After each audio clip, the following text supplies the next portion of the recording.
friends, we get to chapter 24 of Matthew.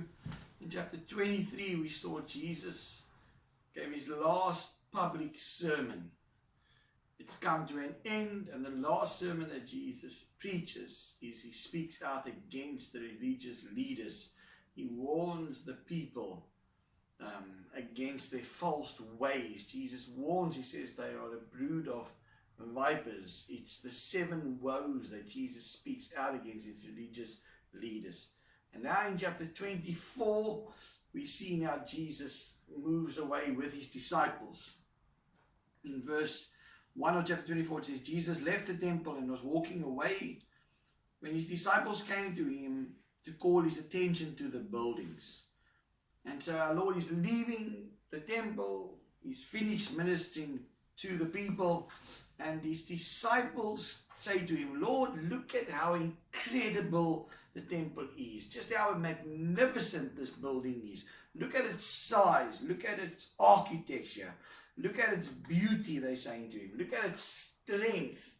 And then we find that Jesus takes this opportunity when they bring up the temple. He says, do you see all these things? He asked.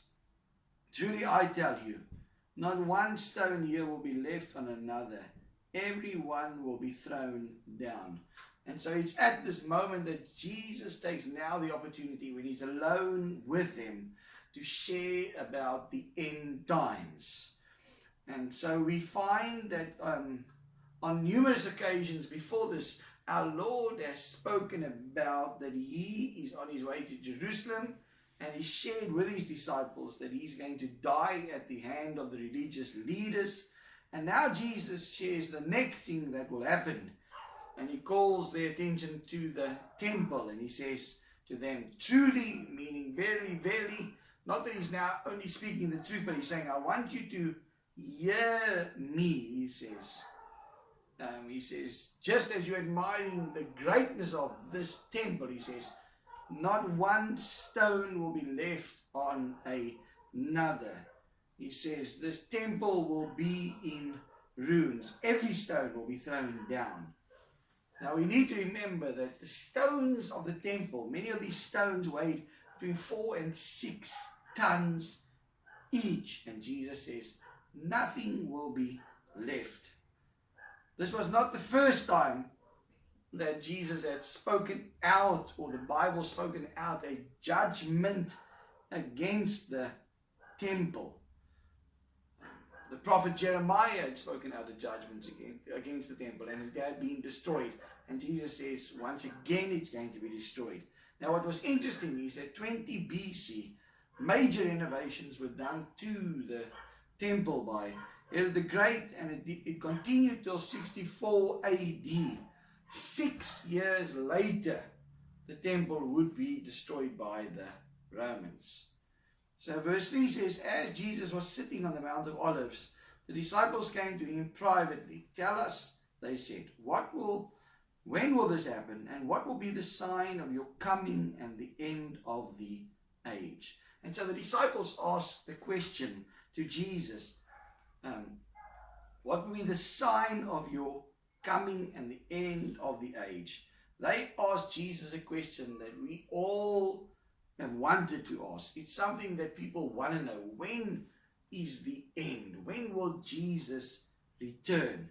And so we find here, he says, when will this happen? The Lord doesn't give them a time. But we see to the question of the temple, in 70 AD, the Romans came in and they completely destroyed the temple. Not only did they destroy the temple, but 1 million Jews were killed. The second question on this issue of when will it happen and what will the signs of your coming and the end of the age be, those questions we will start to answer tomorrow as we continue to look at these verses. But what's important to understand is that the Jews believed this was one event, one occurrence, when Jesus would deal with all these issues. Everything happened at once. His coming, the end of the age, all happened at once. That's how the Jews understand it. And the Lord's going to show them and try to reveal to them that that's not how it's going to happen. And so friends, as we look at the end times, I'm not sure where you stand, but I believe as we look at these verses, I believe that we are at the end of the end. We're in the last of the last days. What the Bible is speaking about here, we are seeing, and I believe that we are the generation that will see the Lord coming. So I just pray today, as you look at this devotion, that you would start to take notice of what's happening around you, because I believe with all my heart, friends, we are that generation.